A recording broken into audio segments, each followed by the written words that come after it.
In our modern world, we put celebrities on pedestals and we take great pleasure in ripping them down. Is Meghan to blame? Is it Harry? Have they been unfair to the Queen? It looks spoiled. It looks hypocritical. The goldfish bowl of royal life is not for everybody, and it clearly wasn't for Meghan Markle. She felt stifled in the royal family, and she was determined that she was going to do it her way, and my goodness, she has done. Harry and Meghan will make an insane amount of money. Together, they are the most potent royal couple in the world. People welcomed her in. She was a star. It was the Markle sparkle. And all the stuff with her family, her father. I'm really disappointed I haven't seen my grandson. They want to say it's the media's fault. They want to say that it's Harry's fractured relationship with his brother. Then it became the diva duchess. Why is she a diva? Why? Was she pulling Harry out? Did she force his hand? Pick your villains, pick your heroes. They're all there. Do you think they walked away or were they pushed away? Maybe they just looked around at the rest of the royal family and just thought, that's not what we want. This hasn't led to a happy ending. Tonight, an ABC News special, Royal Divide, Harry, Meghan, and the Crown, with Deborah Roberts. The royal family continue to deliver new storylines that we've not experienced before. Once Meghan and I were married, we were excited, we were hopeful, and we were here to serve. For those reasons, it brings me great sadness that it has come to this. This is a great, great story. The decision that I have made for my wife and I to step back is not one I made lightly. It was so many months of talks after so many years of challenges. Hang on, Harry. Where are you going? You're great. They're all family without you. No, don't do it. Harry has abdicated from his royal role. It was everywhere and it went around the world in an instant. Príncipe Harry y Meghan. I mean, this is like something straight out of The Crown. You reap what you sow, sister. A family fighting, two brothers butting heads. Maybe the in-law women don't get along with each other. Their grandmother's getting frustrated. Dad doesn't know what to do. Hello? That goes on in every house. That's what makes this so good. We have chosen to make a transition this year in starting to carve out a progressive new role within this institution. The palace were in utter panic mode. You take Prince Harry out of the royal family, you're taking the jewel out of the crown of the royal family. This was a complete shocker. What is the mood there in London right now? I thought, oh my God, they've quit? We now plan to balance our time between the United Kingdom and North America. And I know I haven't always gotten it right, but as far as this goes, there really was no other option. It was kind of dropping a nuclear bomb in the middle of the Queen's lap. And then all of a sudden, it was like, whoa, nobody in the royal family knows? This is like dysfunctional beyond belief. Some of the people that were there cheering them on the day of the wedding feel like this was a step too far. They put it out on Instagram, having just returned from a 6-week break in Canada. A couple that we knew weren't happy. Realising, having a glimpse of what life could be like outside of the bubble in London, and saying, you know what, we're going to do this. This is what we want to do. They've come across as rather precious, spoilt millennials, throwing the toys out of the pram because it's not exactly what she wanted or they wanted as a couple. Harry and Meghan, in the eyes of the public, said, oh, actually, we just want the good parts. And we don't want to do all of this sort of boring pomp and pageantry. The public doesn't want them on yachts in the south of France with Elton John, because that's not what it means to be royal here. She probably has the sort of fairy tale view that we have, only to find that once she becomes involved with Harry, it's not a fairy tale. They started to get a lot of criticism about the way they were living their lives. Were they just being naive? It's not all palaces and fast cars and lots of money. It's the gilded cage. In the end, it's not about you, it's about anything you can do to support the Queen, who's the head of state. For Prince Harry to make the decision to say, I'm stepping back, I don't want to be a royal, that is an enormous slap in the face for the royal family as an institution itself. So Harry was, if you like, summoned to see the boss of the family. There was then a summit at Sandringham. It was a 2-hour meeting with Harry, the Queen, Charles, and William. Harry, I heard, was extremely nervous before he went in there. He hoped that going in there he was going to see his 93-year-old grandmother, who has always had a soft spot for him, but there was a strong chance that behind that door was also a very angry monarch. And there they began to hash out what this new role for Harry's going to be. Who's going to pay for what kind of security you're going to have, where you're going to live, how many times you're coming home, what are your titles going to be, all that sort of stuff. Because they take money out of the sovereign grant, which is taxpayer money used to pay for the royal family. People in this country feel they have an ownership. So there's this sense that they should not be freeloading royals. And then came this sort of unprecedented statement from the Queen. Although we would have preferred them to remain full-time working members of the royal family, we respect and understand their wish to live a more independent life as a family, while remaining a valued part of my family. She repeated this word family 8 times in her statement. So the tone was more grandmotherly than sovereign. We support you, Harry. We're disappointed, but we want what's best for you. That is unprecedented. It was her saying, this is my family, we're sorting it out. But essentially that Harry and Meghan had got what they wanted. Harry and Meghan got what they wanted, but at a price. Our hope was to continue serving the Queen, the Commonwealth, and my military associations, but without public funding. Unfortunately, that wasn't possible. She loves Harry, but when it comes to the decisions about the future of the crown, she's ruthless. And that's the big thing that people wanted to see, like the Queen came down with the hammer. She's 93 years old. She has been known to be tough, but yet she sounded very grandmotherly. But you can be lovingly tough, and in a very short period of time, a decision had been made by the Queen. Tonight, everyone looking at the clues in the Queen's words. Taking away the HRH titles, removing public money, they're no longer working members of the royal family because the Queen's not allowing it. I've accepted this, knowing that it doesn't change who I am or how committed I am. But I hope that helps you understand what it had come to, that I would step my family back from all I have ever known. I think despite our surprise at the way in which this news was delivered, the signs were there all along. We saw it when we were on the royal tour with them around Australia. Harry was not his usual self. He wasn't chatty, he wasn't calm and relaxed. He was kind of angry. The documentary that Meghan and Harry did with ITV clearly showed two people in a very fragile state. Meghan said that this wasn't what she expected. It's not enough to just survive something, right? Like, that's not the point of life. You've got to thrive, you've got to feel happy. It became clear now in retrospect, this is only going to go on for so long. It's a very real thing to be going through behind the scenes. They wanted privacy for their lives. You know, the way they introduced Archie was different. He wasn't given the title of Prince Archie. He was just Baby Archie. That was a clue. They'd reached a point where they knew that they had to make change quickly, or it could have major damage on their lives or even their mental health. Royal watchers are losing their minds, apparently. The backlash against the Duke and Duchess of Sussex decision has created enormous divisions. It's been very divisive. They are human. But they keep having problems. They keep doing the same silly things over and over again. Silly. Is she the victim or is she the villain? Is she the woman who stole the People's Prince?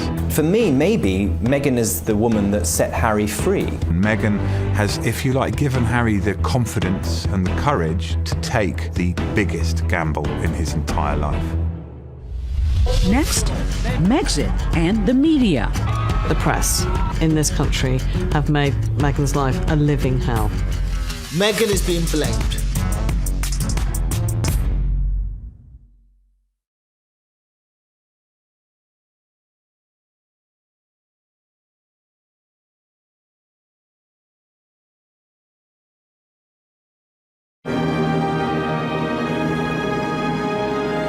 It seems almost 1,000 years ago, from May of 2018, when Meghan and Harry got married. It was this beautiful spring day.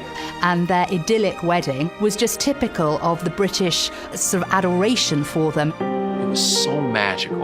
And I'm a dude, and I was still caught up, swept deep in what happened that day. They seemed incredibly in love, and maybe more importantly, the public seemed very much in love with them. When 2 billion people watch them get married on television, People welcomed her in. She was a star. It was the Markle sparkle. But almost immediately after the doors closed on the church, the relationship between Meghan and particularly the British press began to sour. I just think she's a slight social climber, I'm afraid. Meghan spent more than £1 million just on her clothes. Meghan Markle just can't seem to hold on to employees. And they started talking about her being demanding, spending too much money, not caring about her royal duties, bossing Harry around. And over time, Harry and Meghan became very sensitive to these stories. We now live in an era where one negative story can become thousands of negative stories within minutes. There's the expensive wedding, there's the American expensive baby shower, and there is the renovation of a place called Frogmore Cottage. The royals are not celebrities, they're public servants. They're paid for by the British taxpayer. But then they took $3 million of public money to renovate Frogmore. That was controversial. What was even worse was then when they started to be preaching about doing our bit to save the planet. It's a race against time, and one in which we are losing. There was Harry on one hand who was talking about climate change. No one can deny science.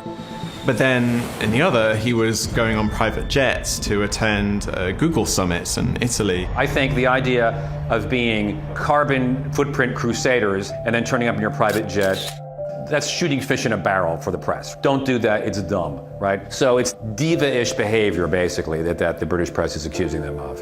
And then when Archie was born, it was very strange that there was this kind of secrecy around the birth. People are scratching their heads going, why are you being so cloak and dagger? The Princess of Hugs is now saying, step away from me, like this is private, this is only about me. Funny that, because her wedding wasn't only about her. There was uproar in the British media about them not doing the grand moment on the steps of the Lindo wing like Kate did. She just had this baby. She's sitting in the hospital and she's like, you want me to go out there and do the dance for the press? Not happening, my brother. How much of a big deal is this? Ordinary people share the photos of their kids too. Why won't you do that, right? We covered your wedding, now show us the baby. It seemed ungrateful. Harry and Meghan changed a tradition and they released a photo with the Queen, with Prince Philip, with Meghan's mother Doria. These key moments that have happened in their lives have been shared on Instagram instead. We're in this world now where the press is being bypassed and they can't bear it, so they just need to be as sort of sensational as possible. The criticism started, oh, she's opening her own car doors, you know, she doesn't understand royal protocol, she's talking too much, she's not talking enough. She was under the most unbelievable level of scrutiny. My British friend said to me, I'm sure he's great, but you shouldn't do it because the British tabloids will destroy your life. And all the stuff with her family, her father, her sister. Meghan Markle's family is a disaster. It is that simple. There's no way to get around it. Thomas Markle sitting next to Piers Morgan on British TV. I'm a little embarrassed for them and feeling very sorry for the Queen. Once again, he's exposing things about his daughter. And there's a sense, I think, that she feels that she's been hard done by, that she wasn't given a chance. I never thought that this would be easy, but I thought it would be fair. For me and for my wife, you know, of course there's a lot of stuff that hurts. I will not be bullied into playing a game that killed my mum. He thinks that the press killed his mother, that the sound of the camera shutter, reminds him of that horrible time. You know, you really can't blame him for feeling that way. However, at the same time, those cliques are journalists who have been invited, and it's a very different thing to the photographers who were physically pursuing his mother throughout her life. I think he's terrified for Meghan. And there was an element right at the bottom of this, when you boil it all down, of a loving husband trying to protect his wife. I spoke to Harry a few days ago. He has suffered a lot from all of the things that have happened to him. He suffers a lot from people judging him. There is validity to the idea that the press have hounded Harry and Meghan. Diana was literally chased into a tunnel and died. I don't think they've been any worse than they were during the Diana years. Princess Diana was actually physically hounded by the paparazzi. They had cameras in her face, they were chasing her down the street. Nothing like that has happened to Harry and Meghan. When you continue and constantly see and hear negativity, it can be overwhelming. You can feel powerless and lost. You can feel different, confused, or like you don't belong. There's been a big conversation about the coverage that Meghan gets versus what Kate gets. But Kate, in her day, Happy birthday, Kate. She was hounded. She was the most photographed woman in the world for quite a number of years. When she was just a girlfriend, the tabloids were relentless. But the difference is with Kate is that when she got married, suddenly she could do no wrong and the papers backed off. With Harry and Meghan, she's still painted out as the villain. She is still Duchess Difficult. And that's a narrative that the tabloids absolutely adore. We've got perfect Kate, trashy Meghan. The list of complaints against Meghan is astounding. She made avocado toast for a friend who was visiting, and he put it on Instagram, and then suddenly the headlines were about how she is contributing to climate change and unfair labor practices, and she's choosing end of the world. Yeah. But when Prince William bought Kate an avocado for her morning sickness, oh, that's wonderful. What a wonderful, loving husband. And once again, you see the difference in the way the press treated those two women. You only need to look at some of the coverage that has called Kate a fashion icon for wearing a strapless dress, but then called Meghan vulgar just a few weeks earlier. Vulgar! Her fashion choices raise many eyebrows. It's a disgrace. And it's these sort of discrepancies that have made it quite difficult to understand what it is that the British press have had in for Meghan. So, yeah, I can understand why he's blaming the media, because the media are to blame. Do you think race played a big part here? We saw it in the British press. You know, these tones, these words being used as exotic, or Harry's new girlfriend straight out of Compton. When people say, that's not a racial undertone, that's just racist, isn't it? Let's be honest. She was brought up nowhere near Compton. She's from Los Angeles. She went to a private school in Hollywood. All the coverage of her is not as one of us, but of this strange, exotic being. She's not the all-white, all-wholesome girl that Kate is. He sees what his wife is going through now. This is all very, very raw with him. Now, Meghan is being blamed. Blame the black woman. She's separated Harry from his family. The reason that they didn't want any press pictures of Archie after he was born, because they knew perfectly well that all the press wanted to know was, what colour was he? A BBC host had the guts and boldness to tweet a picture comparing Archie to a chimpanzee. If you listen to every single excuse that was given, but he didn't mean it. It was a joke. It was racist. And not one member of the royal family said anything to support or defend her. I think both of them felt very alone towards the end of their time in the firm. When we come back, Meghan and the royal reality. The royal family is not kombucha at your door at 4 o'clock in the morning. It's stale sandwiches and white bread. That is what the royal family is.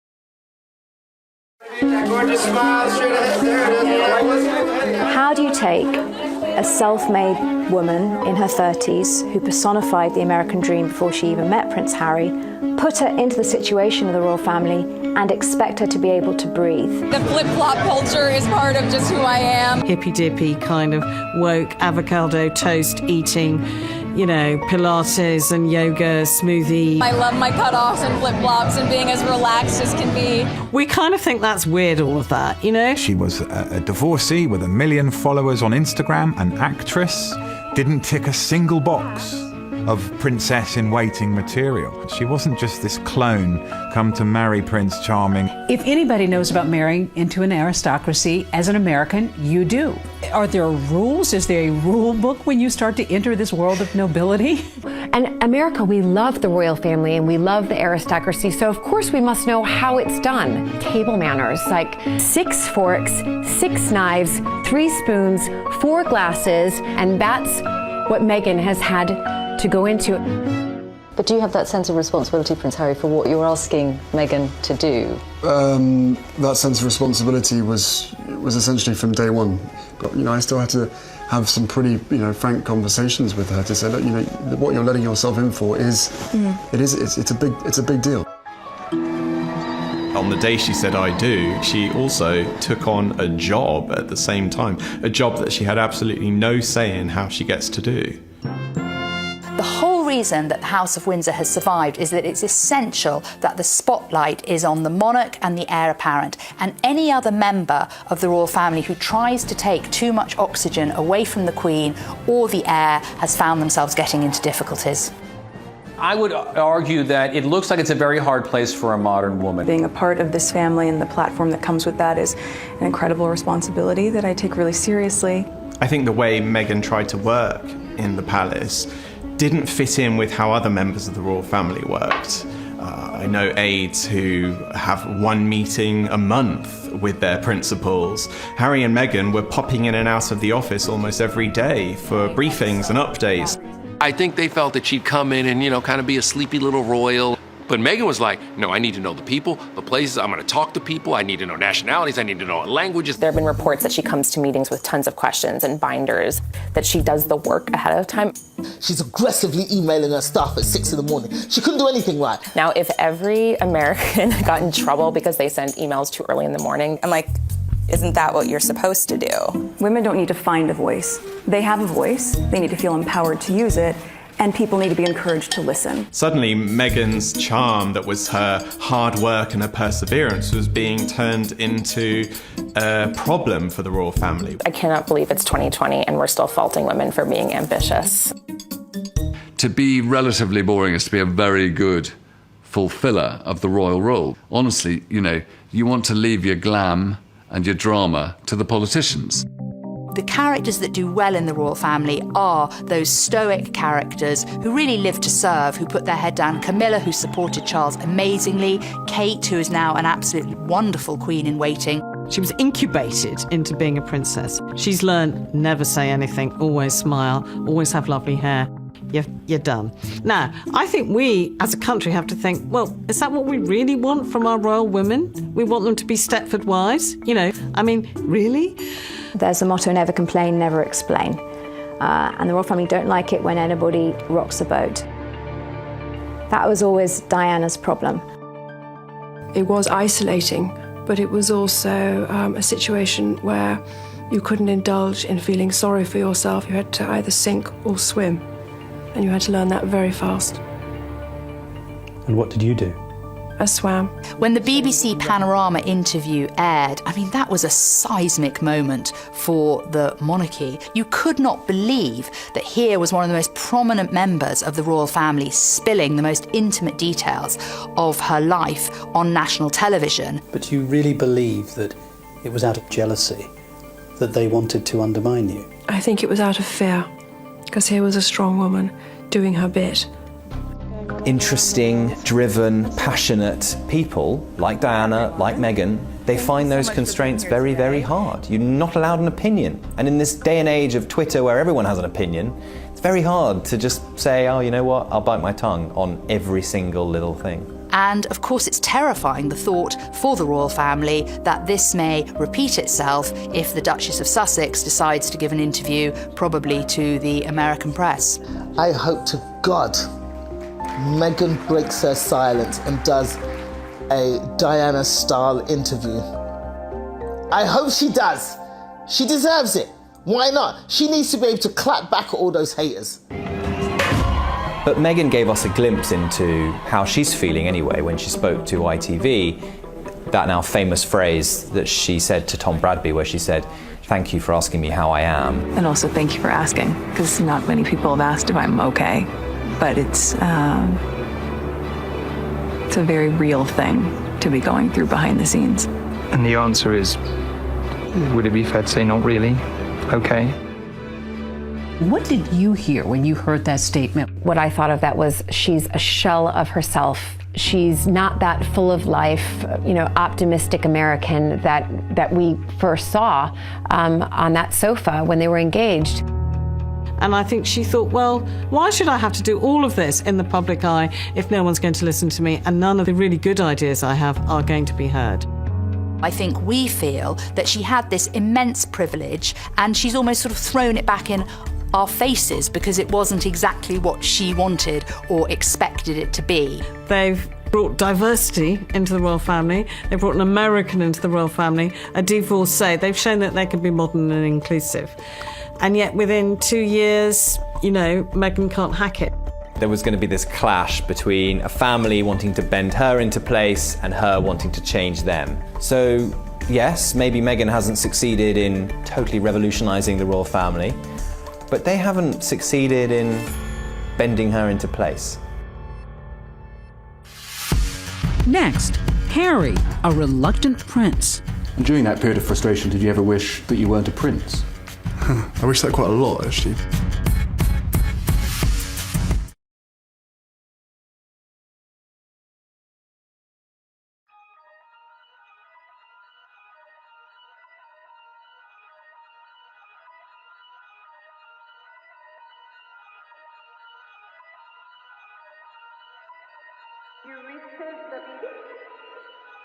Oh my god.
Oh my god.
What we've always known with Prince Harry is that he is a reluctant royal.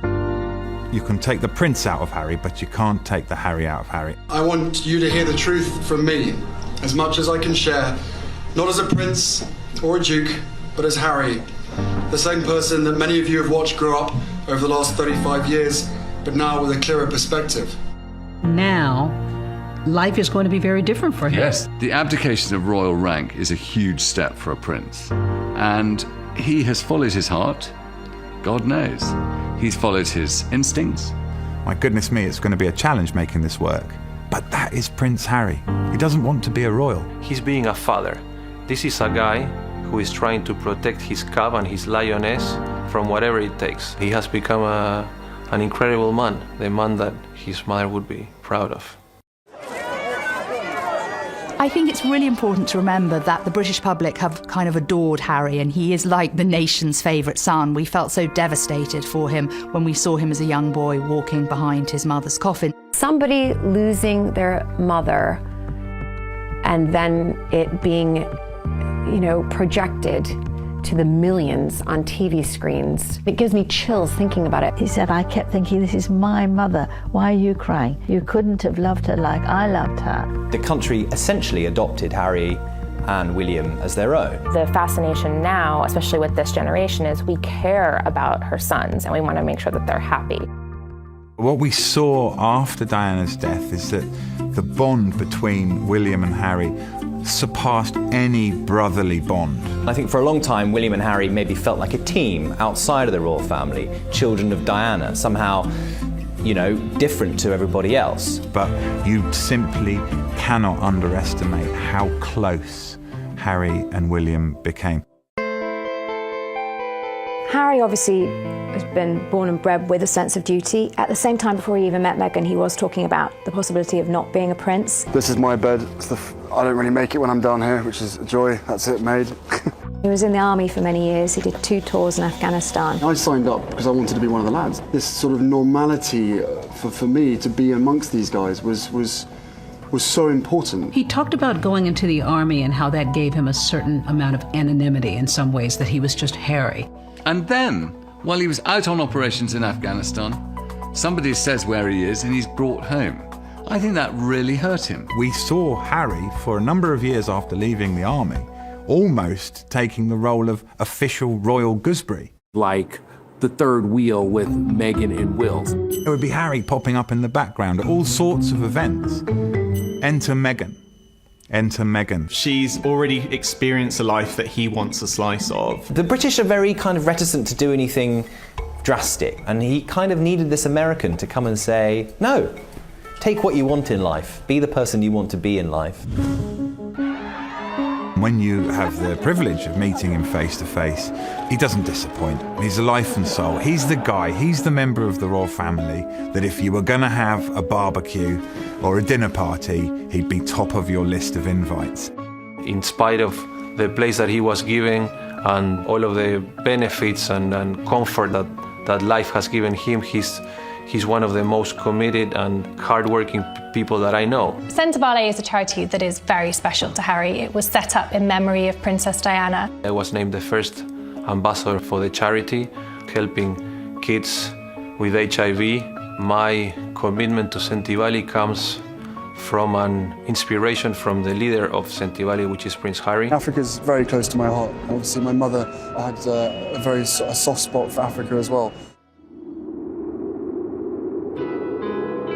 Sadly, over the last couple of years, Harry and William's relationship has gotten worse. Sometimes to Harry, William is his brother, and other times he's the future king and his boss. And it's always hard to sort of differentiate where the line is. When seeing Harry and Meghan's whirlwind romance unfold, William put the brakes on, or tried to, and said to his brother, look, just take your time, don't rush into anything. I don't think Harry ever really got over that. There's been a lot of talk in the press about rifts with your brother. How much of that is true? We're brothers, we'll always be brothers. We're certainly on different paths at the moment, but I will always be there for him, and as I know, he'll always be there for me. There's very little that we know about William's reaction to this, and from the conversations I've had with aides, he said very little. I think as a brother, he's been quite hurt at Harry's actions. Harry's decision comes from a very powerful statement he made last year in this ITV documentary when he said, I will not play the game that killed my mother. Every single time I see a camera, every single time I hear a click, every single time I see a flash, it takes me straight back. How can he live every day with the job that he has if that's the reaction that he's feeling? I think Harry still seems like that guy who was wounded at the age of 12 when his mother died. When I started my public life 12 years ago, I understood the media might be interested in what I did. I can only imagine what you may have heard or perhaps read over the past few weeks. But I was not aware of how overwhelming that attention would become. But the media is a powerful force. In a manner that's been hard to bear. I hope that helps you understand what it had come to. I will be reducing the extent of the public life I've led so far. That I would step my family back from all I have ever known, to take a step forward into what I hope can be a more peaceful life. I could see in his eyes and in his voice that he's on to something really spectacular. There are definite echoes of Princess Diana in the speech that she gave, but you would have thought that rather than repeating this, Harry would have looked at that and seen that it actually didn't work for his mother outside the protection of the royal family, and she was much more vulnerable and much more exposed. Tragically and paradoxically, it makes his story that much more compelling. If he had said it's all behind me, people wouldn't be paying attention. But because he says it's not behind him, he becomes that much more of an ongoing story. So his honesty is almost drawing the attention that he probably doesn't want. Going forward now, if this decision for Harry to step back does nothing else, I hope that it heals that breakdown in relationship between Harry and his brother William. Because unless they reconnect, unless they can continue to be mentors for each other, certainly when Prince William eventually becomes king, he'll be a far lesser king without Harry as his support. Coming up, Harry, Meghan, and money. Who's going to pay for their security?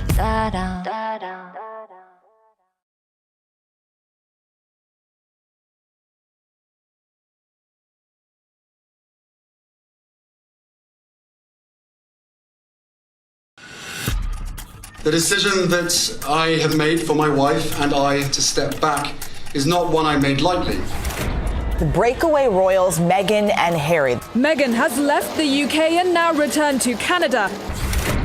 We are taking a leap of faith, so thank you for giving me the courage to take this next step.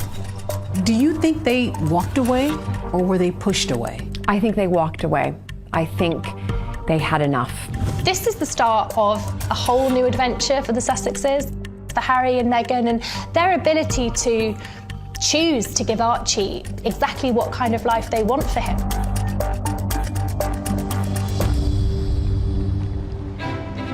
Harry and Meghan are living on Vancouver Island, which is in British Columbia, the west coast of Canada. They have been staying there for almost a couple of months now. The couple have been staying in a beautiful waterside mansion. Well, I think Harry and Meghan have already experienced a breath of fresh air in Canada, a place where they are hugely adored. Canadians are really excited about Harry and Meghan moving to Canada. We haven't learned how to play it cool yet. Meghan lived in Toronto during the time that she was acting on Suits. I have been killing it here for the better part of a decade. We're kind here, we're polite. It's not going to be as negative towards them. At the same time, I think Canadians would feel a little bit hurt if Canada was just being used as a halfway house. They thought they could have a halfway house, but they were told, no way, you're out. The Queen had to rule decisively, taking away the HRH titles, removing publicly funded money, making them pay back about $4 million of money that was spent renovating their house. This is not an easy ride for Meghan and Harry. But I will tell you this, here's what they will gain. Harry and Meghan will make an extremely insane amount of money. That first Meghan and Harry interview is worth millions. And also, Harry has received a lot of money from his mother, grandmother, his father is still one of the wealthiest people on this planet. So the money's never gonna dry up. What I hope will happen is they will use their celebrity, they will use their charm and good looks and whatever to raise money from people all over the world. I think that him and Meghan together, from that platform that they are creating, are going to be very important in the history of making the world a better place. Meghan and Harry's decision to step away from the royal family only enhanced their brand potency.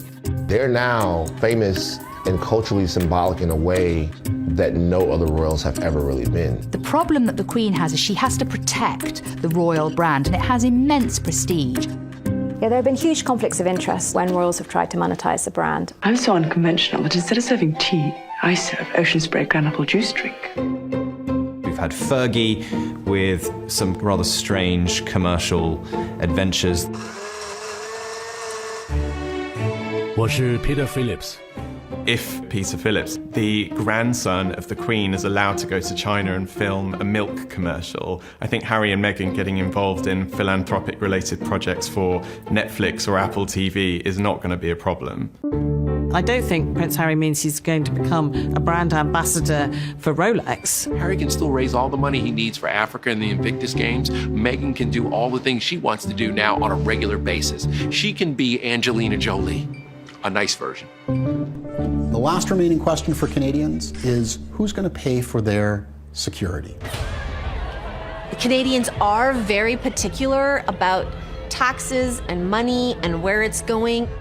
Estimates for Harry and Meghan's security have come in at anything from $1.3 million to $8 million. Everybody's talking about, will they be able to pay for their security? You're damn right they'll be able to pay for their security. And they could pay for yours too. I think that actually Harry and Meghan are going to get into more difficulties with paparazzi. There'll be less of an organised structure around them every time they go to an event.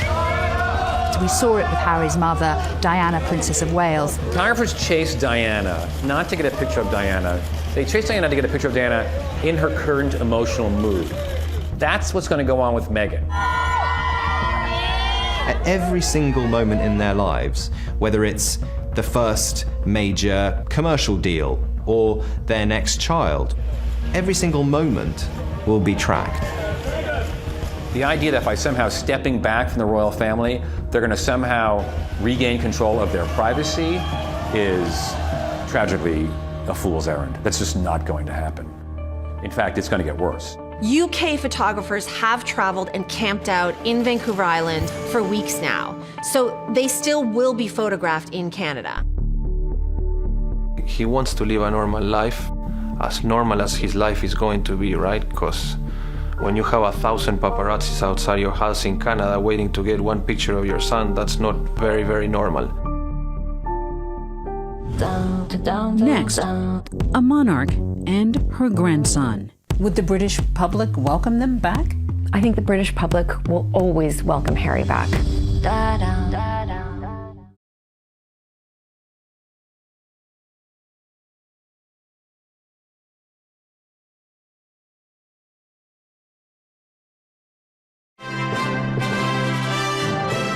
At the end of the day, there are lots of reasons that people care about this story, but one of the main reasons is because they're worried about the Queen. Long live the Queen. We love the Queen. Your Majesty, you look beautiful. This is a human story. The Queen is 93 years old. Her husband, Prince Philip, is 99 this year. He's not been at all well recently. She's had to cope with that. She's had to cope with Brexit. She's had to cope with Prince Andrew and all those dramas at the end of last year. But don't forget, this is a woman with a lot of experience, and I don't think people should worry too much. She has been through a lot. Seeing 3 of her children go through divorce, seeing her 2 grandsons lose their mother, this on a scale of tragic events in the royal family is very low down. Who won in this issue? Harry and Meghan or the Queen? I think everyone won. And the reason they all won is that you don't walk away from any negotiation with everything that you want. The Queen looks like she dropped the hammer on them. Harry and Meghan have gotten out of a system they don't want to live in anymore. They've gotten everything they want. Very sweet. Nice to meet you. To now have spokespeople living in another Commonwealth country, Canada, where the Queen is also the Queen, it's actually a win for the royal family. Are they still considered royals at this point? Harry was born into the royal family, and in a sense, that blood tie will continue ad infinitum. But his royal rank, which is his princely appointment, has been put into suspended animation. Going forward, they don't have that kind of ethereal, everlasting, eternal magic that the royal family gives you. The Queen seemed to intimate that in about a year's time, we will see how this is all going. Is this kind of a trial separation, as it were? Well, I think there's a view that they will come back to look at how it's working. in a year's time. I think we'll look back in 6 months' time and realise that not much has actually changed. They're obviously trying to do the best for their marriage, their best for Archie, for their son. But Harry does love his family. The important thing to remember is that the Queen is a grandmother and she has so much love for her grandson and he adores her, and that bond will stay.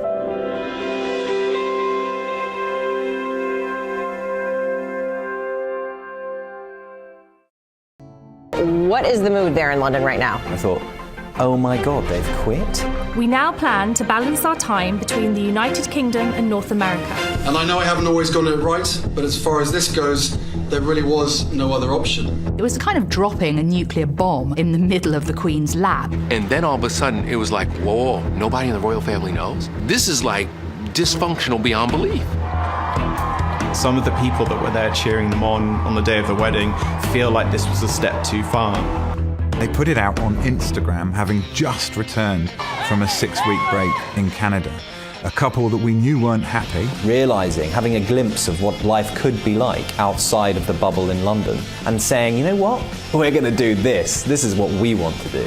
They've come across as rather precious, spoilt millennials, throwing the toys out of the pram because it's not exactly what she wanted or they wanted as a couple. Harry and Meghan, in the eyes of the public, said, oh, actually, we just want the good parts.